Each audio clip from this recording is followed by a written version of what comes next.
Chapter 13, Wedding for Duty, Loyalty and Love.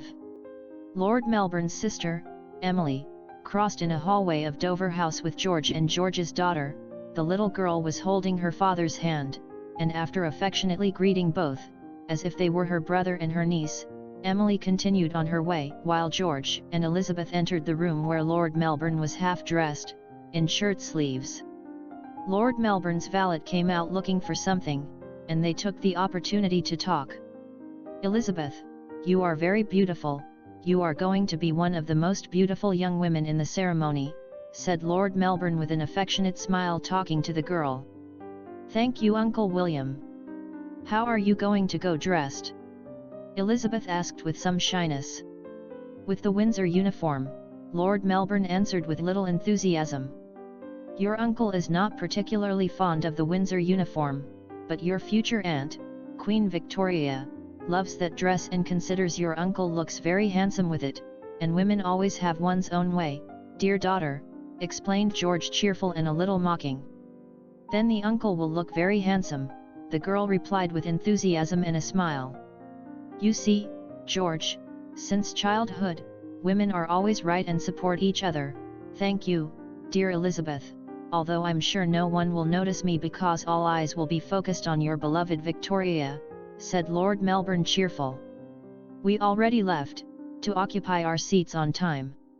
I hope that when we meet again you will be the consort of the Queen," said George in an affectionate tone. "Thank you, George. I'll see you at the reception in the palace after the wedding." "My dear Elizabeth, I am very happy that you attend my wedding with the Queen, and I hope you enjoy every minute, because it will be a unique occasion in everyone's life," said Lord Melbourne. "Thank you, Uncle William," exclaimed Elizabeth. Meanwhile, at Buckingham Palace, Queen Victoria was dressed in her wedding dress by her maids. When she finished dressing, Victoria looked at herself in the mirror and had to make an effort not to cry of emotion. Then she turned to see Baroness Lazen. "What do you think? I look good, Lazen?" Victoria asked with a sweet smile, and because of the look on her face she looked like a girl who was looking for her mother's approval. "You look as beautiful and sweet as a real angel," Baroness Lazen answered, and in the end her voice broke, breaking her mask of coldness, and tears welled up in her eyes. "Don't cry, Lazen, because I'm going to cry too," Victoria exclaimed as she squeezed Lazen's hand and could not stop her own tears from spilling from her eyes. "I'm sorry, Majesty, it's just that. I'm proud of you. I feel, like the day you became queen and the day of your coronation, very proud of the woman and the queen that you have become," said Lazen with emotion and without ceasing to shed tears. "My dear, Lazen, you are like a mother to me," Victoria replied as she kissed Lazen on the cheek. After a few moments, Victoria and Baroness Lazen had dried their tears and they had calmed down. Victoria was already walking to the door of the room when Victoria's mother came in. "Oh, my God, you look so beautiful, Dina!" exclaimed the excited Duchess, and some tears sprang from her eyes. "Oh God, I'm going to get crying to the ceremony," Victoria replied, crying and laughing at the same time. A short time later members of the Victoria family began to leave the palace, and finally, Victoria's own cortege. Lord Melbourne was already waiting for her in the Chapel Royal of St. James's Palace, at the altar, dressed in his Windsor uniform. The future husband of the Queen was quite nervous, and he had to make a great effort to control his nerves and try to appear as calm as possible. But it was a difficult task because he had many mixed feelings at that time. Although it must be the happiest day of his life because he was going to marry the woman he loved, doubts about Victoria's feelings for him and the future of their marriage still darkened Lord Melbourne's heart. But whatever the outcome, it was a point of no return. He was there out of duty and loyalty, but also out of love, and Lord Melbourne had always lost the game against love, even if he had to pay a high price later. Although it was not hot, Lord Melbourne wiped the sweat from his forehead with the back of his hand in a disguised way, and for the umpteenth time he cursed in his mind the heavy and uncomfortable uniform. But he was aware that apart from the actual, physical, or material discomfort of the uniform, it was his state of tension and nervousness about the ceremony. And then he heard the fanfares announcing the arrival of Victoria and her entourage, and Lord Melbourne's heart and breathing accelerated. In front was Peel in his capacity as Prime Minister holding the ceremonial state sword, and Lord Melbourne thought with irony that if Albert had not been killed it would surely be he who would be holding the sword, fulfilling the role that Robert Peel now fulfilled, and he had no problem imagining the pain he would have felt in that case. He also thought more amusingly that there could not be a less elegant and skillful bearer of the sword than the clumsy Peel, so ungallant or charming. But immediately his attention was focused on his future wife, on Victoria. She looked very beautiful, charming, sweet, elegant, radiant. His heart of a man in love could not help shuddering at her. Victoria was also nervous and full of mixed feelings.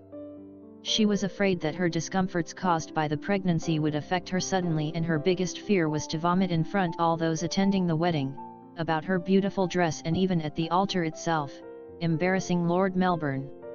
Her doctor had given her several medicines to drink the morning of that day, but even so she had had a small vomit before beginning to get dressed. However, afterwards she had calmed down and made an effort to think positively, but when she reached the chapel the nerves grew inside her and again she feared getting dizzy, vomiting or worse yet fainting, in full ceremony, which would be a real disaster. Besides, Victoria had mixed feelings. She had again felt the love for Lord Melbourne that she felt before the appearance of Albert in her life, but with more passion or intensity. Now Victoria was sure that she had never stopped loving him, that her love was only hidden but always latent during the time of her courtship with Albert.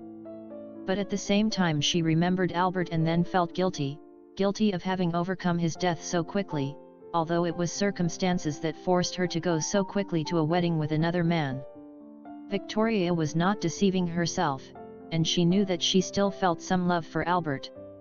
But now she felt that it had been a fleeting and unreflective infatuation, an almost childlike infatuation, the product of the anxious desire of a girl who wanted to fall in love and be reciprocated, who was desperate to know the first love. A crush also favored by Victoria's broken heart, for her disappointment at her having been rejected by Lord Melbourne. But Victoria was sure that when the fire of the initial passion was extinguished she would have seen Albert in another way, and now she knew that she could only have loved him as a good friend or as a brother, but not as a man. Albert had been the whim of a girl who wanted love as a toy, but what she felt for Lord Melbourne was another story. For Lord Melbourne she felt a more passionate love, hotter, that aroused sensations in her body, that she still did not understand all right. It was also a more complex love, one that challenged her mind, absorbed her thought and produced more intense contradictory feelings, but also brought peace, security, protection, and more confidence in herself. She felt that Lord Melbourne completed her, that both were as one person divided into two bodies and two complementary souls. Now Victoria knew that Lord Melbourne was the man of her life, the man she had always loved and would always love, but that it made her feel guilty when the child in her womb brought to mind the memory of Albert, and then she imagined the ghost of him reproaching her in silence for her lack of love and her forgetfulness. When Victoria saw Albert's brother, Ernest, among those present, she felt a twinge of pain and remorse. But his affectionate and tender smile, a smile that seemed to want to encourage her and express affection and understanding, moved and encouraged her. But Victoria also felt insecure about Lord Melbourne's feelings, for he had reacted very hurt and full of anger at knowing her dishonor, but it was something Victoria understood. But she was afraid that he had not sincerely and completely forgiven her, and that his love for her had not survived the disappointment intact. She felt insecure about the way he would behave with her at the beginning of their marriage. A part of Victoria was very happy to marry the man she loved, but another part was sunk in uncertainty, fears, and doubts. With these mixed feelings, Victoria walked to the altar down the long corridor, on the arm of one of her paternal uncles, the Duke of Sussex, and as she walked Victoria looked for her mother and Baroness Lazen. When her eyes met each other's eyes, Victoria could not help a few tears rolling down her cheeks as she saw the love, pride, and emotion in each woman's gaze. But Victoria's heart really accelerated a lot when she saw Lord Melbourne at the altar. Victoria thought she had never seen him as handsome in the Windsor uniform as that day, even though she had seen him in that dress many times. And then all of Victoria's doubts and fears vanished for a moment, because she felt like the happiest woman in the world to marry the most handsome, charming, and noble man in the world in her firm conviction. When they reached the altar, Victoria and Lord Melbourne looked intently in the eye, and Lord Melbourne smiled warmly. "You are the most beautiful bride in the world, ma'am," Lord Melbourne whispered her, before the Archbishop of Canterbury began officiating the wedding ceremony. "Thank you, you look very handsome, Lord M." Victoria answered in a whisper. The Archbishop of Canterbury began to officiate at the wedding, and the attendees heard his words, and a moment later it was time for the wedding vows. "William, wilt thou have this woman to thy wedded wife, to live together after God's ordinance in the holy estate of matrimony? Wilt thou comfort her, honour and?" the Archbishop asked Lord Melbourne. "I will," Lord Melbourne answered in a firm tone, when the time came. "Victoria, wilt thou have William to thy wedded husband, to live together after God's ordinance, in the holy state matrimony? Wilt thou have obey and serve him?" the Archbishop asked Victoria. "I will," Victoria answered loudly, nervous but without hesitation. "I pronounce that they be man and wife together. In the name of the Father, and of the Son, and of the Holy Ghost. Amen," proclaimed the Archbishop solemnly, declaring them husband and wife.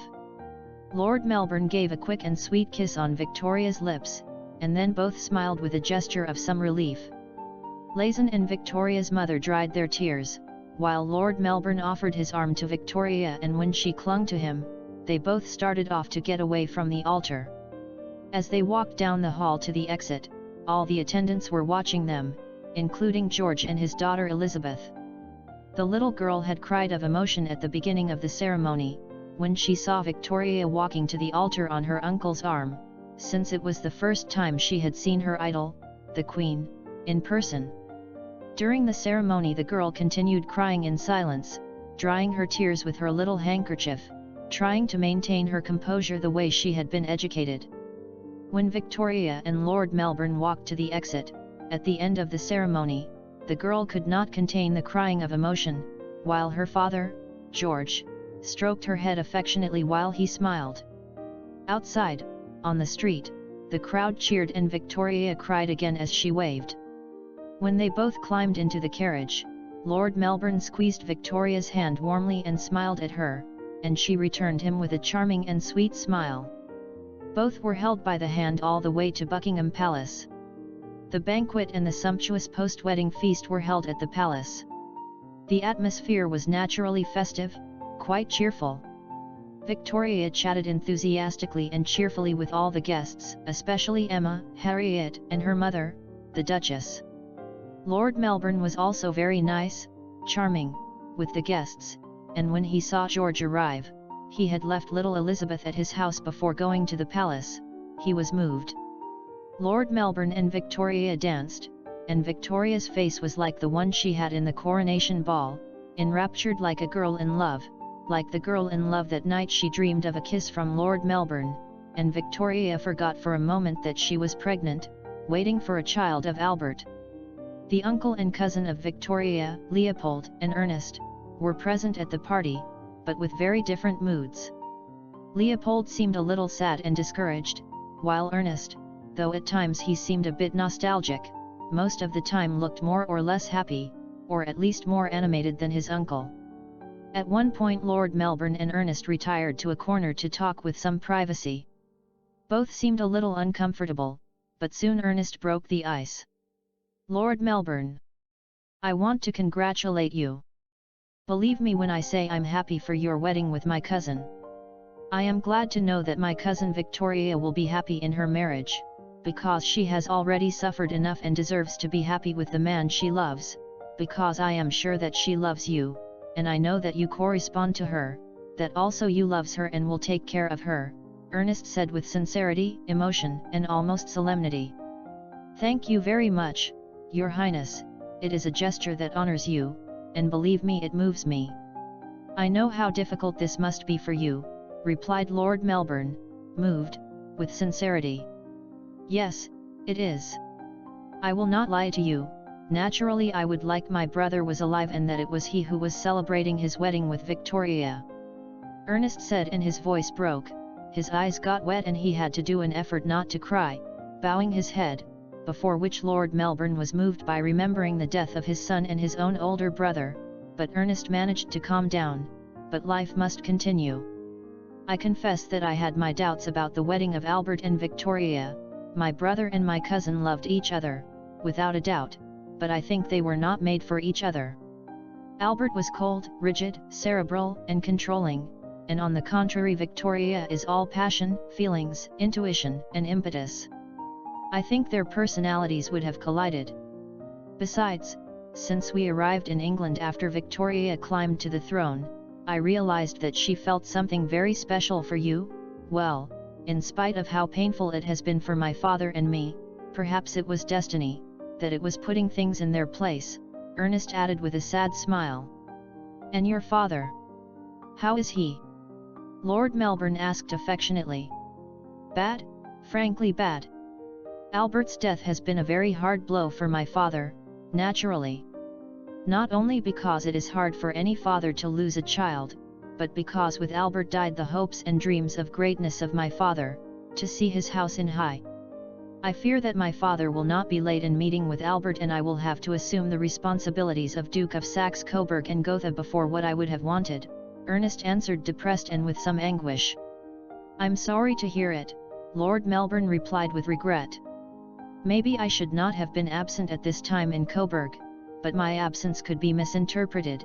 In front the precipitate of Victoria's wedding, it was necessary for the whole world to see that the whole family was united in supporting my cousin's decision, thus avoiding rumors and ill-intentioned speculations. Above all, because everyone in the closest family we knows the reasons for such a hasty wedding," said Ernest with a meaningful look. Lord Melbourne tensed and a little serious, and turned to the sides to make sure there was no one else nearby. "Then, your father and you and?" Lord Melbourne replied. "Only my father and me, apart from my uncle Leopold and my aunt, of course," Ernest answered, also looking at the sides. "My uncle Leopold considered that it was necessary that my father and me knew it, so that we could better understand the decision of my cousin Victoria and support her, but in our court of Coburg no one else knows, and from what I understand my cousins, Victoria's brothers, do not know. In any case you should not worry about us, Lord Melbourne, of course we will keep the secret." "Of course," Lord Melbourne answered, but the expression on his face was grim.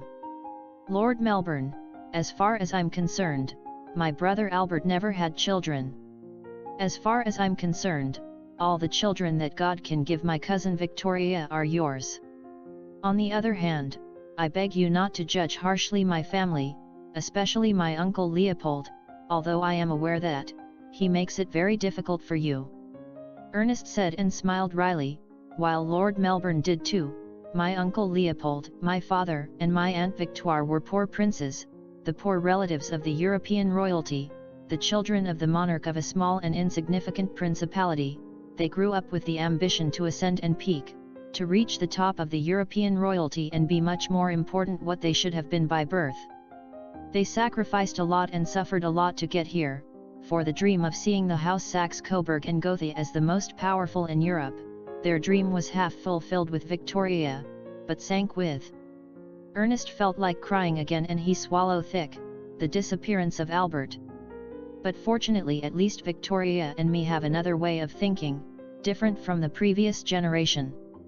As I said, I just want my cousin to be happy, and I'm sure you will be her happiness," concluded Ernest. "Thank you, Your Highness," replied Lord Melbourne. "Ernest, now that we are cousins, it would be appropriate to call me Ernest," said Ernest with a friendly smile. "Of course, Ernest, although I warn you that it's hard for me to get used to the changes. With your cousin Victoria it was hard for me to stop calling her ma'am and I still do," Lord Melbourne replied with a mocking smile. They both laughed, and then they saw Leopold approaching. "There comes the ogre," Ernest said, winking and with a mocking smile. "I congratulate you, Lord Melbourne. I can only imagine the satisfaction you must feel at having become consort of the Queen of England, something you probably never imagined would happen," said Leopold in his usual arrogant and self-sufficient tone. Ernest rolled his eyes and shook his head. "Indeed, Majesty. I feel very happy to marry a wonderful woman, a woman who is worth much more than any crown that can be girded in her head or any throne in which she can sit. The throne and the crown are not the ones give luster to her, it is she who gives luster to them," replied Lord Melbourne with a smile. Leopold made a gesture of defeat and anger, as on every occasion that Lord Melbourne disarmed him with an ingenious response. "Uncle, I think Lord Melbourne could not be more eloquent. It's nice to receive him in the family, do not you think?" Ernest said seriously, but with a mocking smile. "Of course," said Leopold grudgingly and reluctantly. "Well, I think today we can all breathe a sigh of relief, all but one person," added Leopold, glancing meaningfully at one of Victoria's paternal uncles, the Duke of Cumberland, who also he was the King of Hanover, who was walking through the large room where the people attending the party were gathered, with a glass in his hand and an angry face. Lord Melbourne and Ernest also turned their eyes to Cumberland, and frowned. The ineffable King of Hanover, obviously today is not the happiest day of his life, Lord Melbourne said with irony and contempt. "No doubt, what that man would most like is that my niece would fallen off a horse and broken her neck before she could give an heir to the crown. He is never going to resign himself to having been born after Victoria's father, and that by that play of destiny the crown of England was for a girl he despises and not for him. If it were by to complain about fate I would have even more reasons to be bitter," said Leopold with the bitterness reflected in his face, evidently referring to the fact that the death of his first wife and his first legitimate child in childbirth prevented him from to become a consort of a Queen of England, what was now Lord Melbourne, making Lord Melbourne and Ernest exchange a meaningful look. "In any case, in a few months Cumberland's bitterness will be greater," he added, evidently referring to the birth of the child of Victoria and Albert who would be the crown's new heir.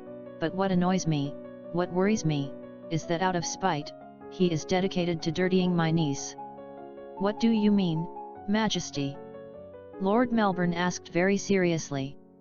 "I mean that some friends in common and some sources that I have among the Tories politicians close to that idiot, have told me that this miserable man is saying that the hasty wedding of my niece, besides being scandalous, is very suspicious, and that to speculate on the reasons that push a single, young woman whose fiancé was killed recently to marry so hastily with another man," said Leopold with a grimace of disgust and contempt. "Damn bastard!" exclaimed Ernest, turning to look towards the place where Cumberland was talking to another guest at that moment. Seeing him with a murderous look, "He does not have a shred of decency. But surely he has no information, them must be only speculations of that wretched man without honour," said Lord Melbourne prudently, but with a gesture of worry and anger on his face. "I suppose. I prefer to believe that he does not have spies in the palace who have been able to find out something, and I really do not believe it, because everyone involved has been very discreet. But even if them are only speculations, those malicious rumors are potentially very harmful, especially if them find a foothold in reality, in verifiable facts. Let us pray that any important event in our family will take many months to arrive," Leopold replied seriously and somewhat annoyed. Lord Melbourne's face was covered with a gesture of anger and discomfort, and Ernest saw it distressed. "Uncle, I think this is not the time or the place to talk about certain topics. Tonight we are celebrating a happy occasion, we are here to share the happiness of my cousin Victoria and express our best wishes. There will be time for other things," Ernest said to Leopold calmly but in a tone of reproach. "You're right, Ernest," replied Leopold with some reluctance. "Lord Melbourne, my congratulations. I really wish you well and that you are as successful in your role as consort of the Queen as you were as Prime Minister." "Thank you very much, Majesty," replied Lord Melbourne politely. The night advanced and the party came to an end, and the guests withdrew. And inevitably the moment arrived when the newlyweds retired to their rooms. Although the couple had been considered to retire to Windsor in the days after the wedding, Lord Melbourne suggested that it was better to stay in Buckingham. On the wedding night, Miss Scarratt finished undressing Victoria and accompanied her as she put on her nightgown, a long, low-cut nightgown, white and semi-transparent, transparent enough to show Victoria's body shapes, dressed only in the nightgown. When Victoria was wearing her nightgown, Baroness Lazen watched her from the door of Victoria's bedroom, while Scarratt was standing next to the Queen. "Majesty, do I tell Lord Melbourne to come?" Lazen asked Victoria prudently. "Yes, please, tell him he can come." "Scarratt waits a minute before leaving," Victoria said, and as Lazen withdrew with a bow, Victoria turned to Scarratt. "Thanks for the nightgown, Scarratt, it's just what I expected," she added while blushing. "It is a pleasure, Majesty, and if it is not a daring on my part, I would like to wish you luck and happiness," said Scarratt with red cheeks. "Thank you very much, Scarratt," Victoria replied. "With your permission I withdraw, Your Majesty," said Scarratt, bowing. Victoria gave her permission to retire and Scarratt left the bedroom. Meanwhile, in another room Lord Melbourne was sitting in a chair drinking a glass of whiskey. He is to half undress, because although his valet had offered to help him change clothes, replacing his Windsor uniform for sleepwear, but Lord Melbourne preferred to take off only the heavy jacket and stay with a light shirt, with sleeves rolled up and top buttons unbuttoned, exposing part of his chest. He left his uniform pants on and shoes.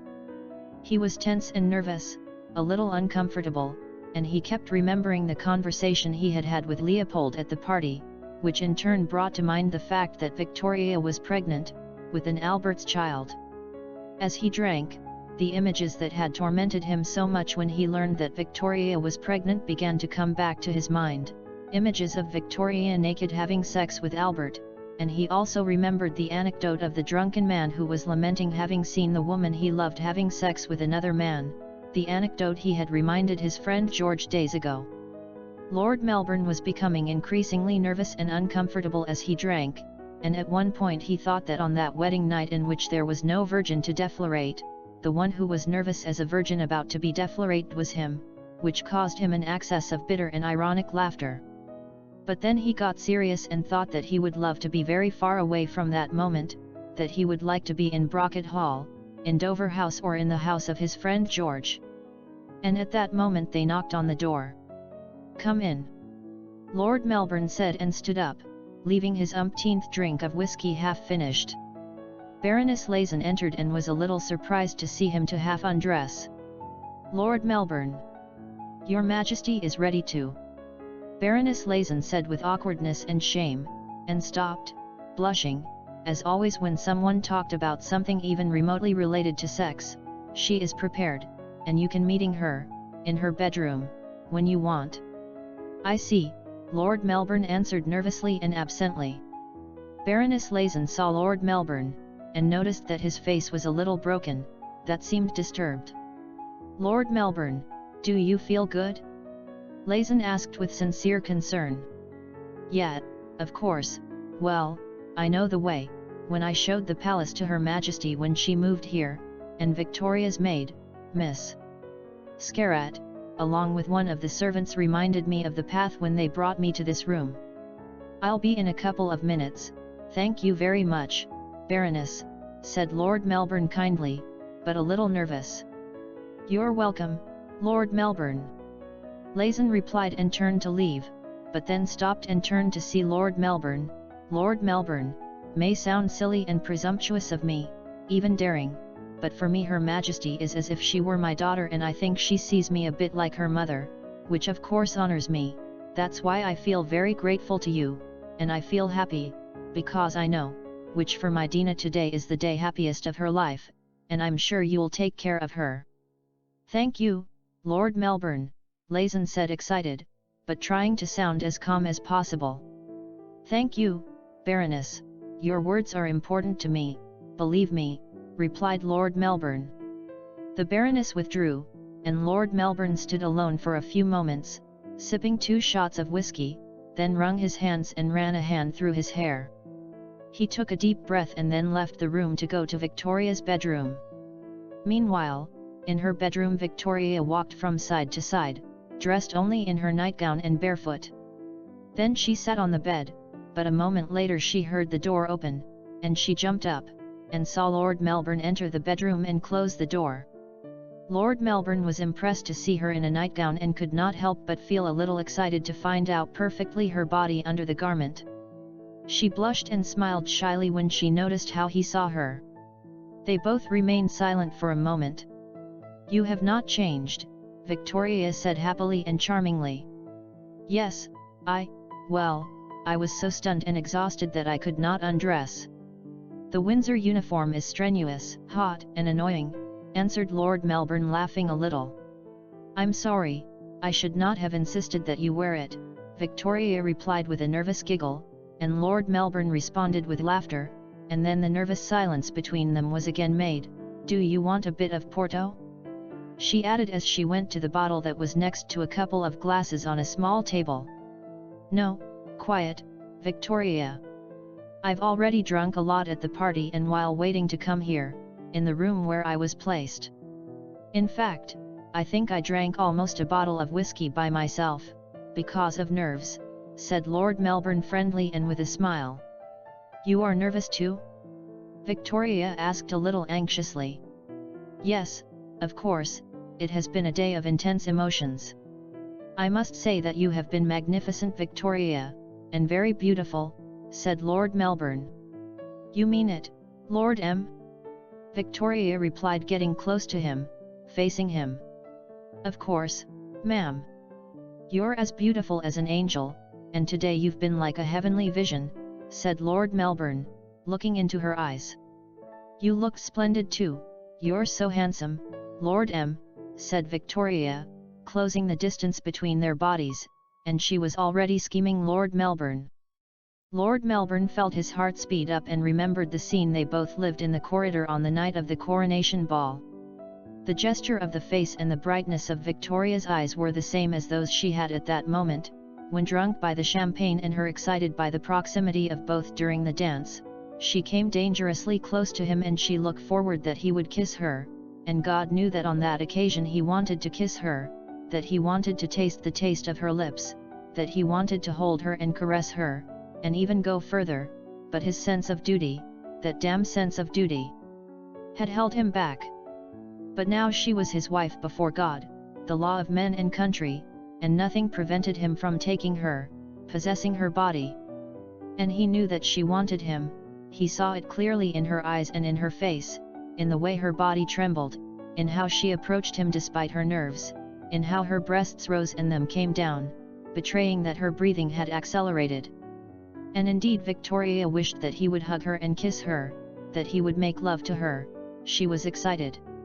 Lord Melbourne hesitated, and saw the bottle of Porto that was on the table, and then to his mind came the memory of what Victoria told him weeks ago. He remembered how she told him when she lost her virginity with Albert. He remembered that they had gotten drunk, at least that's what she told him, and had begun to kiss and caress each other, until they lost control and ended up making love, and that memory hit him like a punch. And again the images that had imagined his mind disturbed again him, those images of Victoria and Albert having sex. The reality of Victoria's pregnancy, that at that moment she was carrying Albert's child inside her belly, made him uncomfortable again. How could he be inside her body if inside her body was another man's child? And then he knew it. The face of Lord Melbourne was covered with a gesture of sadness and his head approached Victoria's head, and she closed her eyes waiting for a kiss on the lips, but he kissed her forehead. She opened her eyes a bit confused, and then he took one of her hands. "Come on, let's sit down, Victoria," said Lord Melbourne. Victoria smiled excitedly again, while Lord Melbourne led her to the bed, making her sit down and he sat down beside her. Lord Melbourne began to caress Victoria's hand like he did in front the Rooks in Brocket Hall, when he rejected her proposal. "Victoria, you know what I feel for you, and you must know that I wish you, and you should also know that I want to make you very happy, that I want our marriage to be successful and happy. But, tonight Lord Melbourne said, distressed and very delicately. "Tonight, you do not want lay down with me," Victoria said, her voice broken and her eyes wet, feeling like crying. "No, Victoria, please, do not take it the wrong way. I wish you, but..." Lord Melbourne replied, anguished, extending his hand and stroking Victoria's cheek with his palm. "No, do not worry. I understand, Lord M. I'm pregnant, and it's normal that in my state you do not want to have intimacy," Victoria said calmly and with a sweet smile, while extending her own hand to caress the face of Lord Melbourne. Victoria remembered the advice of her mother and Scarrat, and understood that she should be patient with Lord Melbourne. "When you give birth we will have a normal marital life, of course. In the meantime I could sleep in a room connected with yours," said Lord Melbourne in an affectionate tone. "But you can sleep here. Even if we do not have intimacy, you could sleep next to me," Victoria replied anxiously and frustrated. "It would be even for your comfort, Victoria. While you are pregnant you will be more comfortable having the bed and the entire bedroom for yourself. It will only be a few months, Victoria, then we will have our honeymoon, I promise. Then I will make you happy," said Lord Melbourne sweetly, and then came over to kiss her on the lips, a soft and tender kiss, which lasted a few moments. "Believe me when I tell you that the wait will be harder for me than for you," he added, leaning his forehead against hers. Victoria smiled sweetly, and stroked her husband's hair. "It will not be easy for me either, but I'll wait patiently, William," she said, happier. "And tonight I'll stay here with you, I'll sleep by your side. If it does not bother you," said Lord Melbourne. "Of course not," Victoria replied with a wider smile. "But first let me do something, please lie down," replied Lord Melbourne. Victoria saw him, intrigued and a little hopeful, and she lay on her side as she watched as Lord Melbourne got up and went to the dressing table and rummaged until he found something. Finally he returned to the bed with an object in his hand and climbed onto the bed, next to Victoria. She saw with more curiosity that it was a scissors. Lord Melbourne completely rolled up one sleeve of his shirt, leaving his left arm almost completely bare. Then he searched his forearm for a point that seemed good to him, and when he found it, he directed the scissors there and made a superficial cut that began to shed blood immediately. "But what are you doing?" Victoria exclaimed, scandalized and anguished by him, and even reached out to try to remove the scissors as if to avoid a suicide. "Quiet, Victoria, it's just a small cut, in a couple of days it will heal. It is necessary for this," Lord Melbourne said reassuringly. Victoria saw Lord Melbourne drop the small flow of blood on the mattress cover of the bed and on the sheets, and then she understood. "We cannot trust all the servitude of the palace as we do of Baroness Lazen and your maid Scarrat, and it is better to leave evidence that everything happened as it should," said Lord Melbourne inexpressively. "Forgive me, Lord M," said Victoria, embarrassed as she lowered her head, unable to see her husband's eyes and feeling the tears come from her eyes. "No, please, you have nothing to be ashamed of tonight," said Lord Melbourne and released the scissors to raise Victoria's chin with his right hand. "Today you made me the happiest man in the world, I do not care what happened in the past." She smiled with emotion and spontaneously kissed him on the lips. When they parted, he smiled too. "I'd better spill some drops on your nightgown," he added.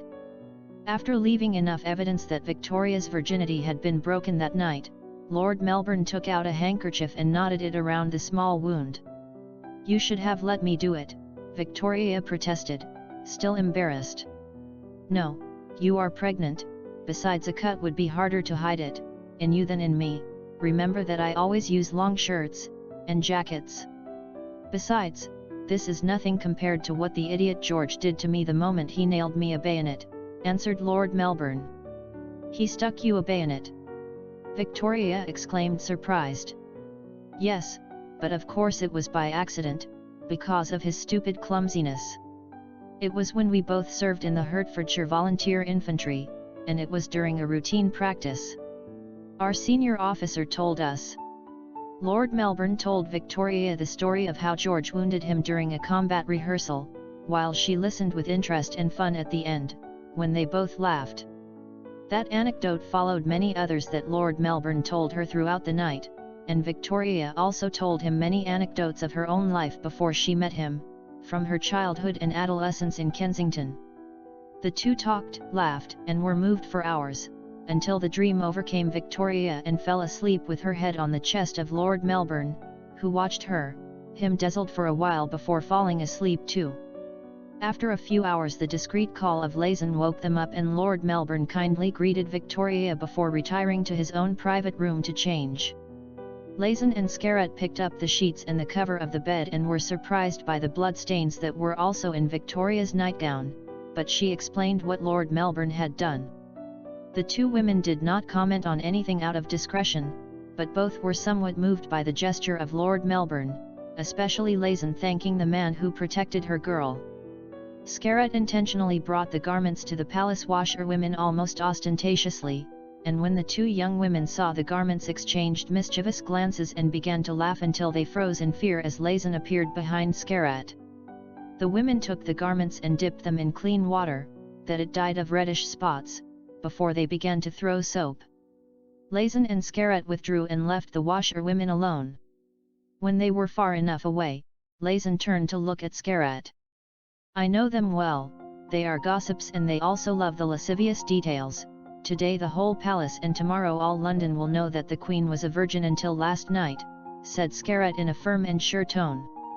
"Very well, that's the way it should be. Tell Lord Melbourne to give you his blood-stained handkerchief when he takes it off his arm and you get rid of it," Lazon said coldly. "Yes, Baroness." And so began the marriage of Lord Melbourne and Victoria. Next chapter. Chapter 14, The Vase and Sword Incident, Violent Confrontation in Buckingham. I want to thank all the viewers, and make a special mention to my friends, Bev Mack, Jacqueline Casson, Fatima Figueiredo, Laurie Swanson, Bernadette Esmala Ilario, Alexandra Mesquina. Thank you for your support. And at the same time I invite you all to join the Facebook group, For the Love of Vicbourne, Victoria and Lord M, administered by the talented writer Laurie Hart, and also to the Facebook group Victoria, ITV and PBS, Discussion and Debate.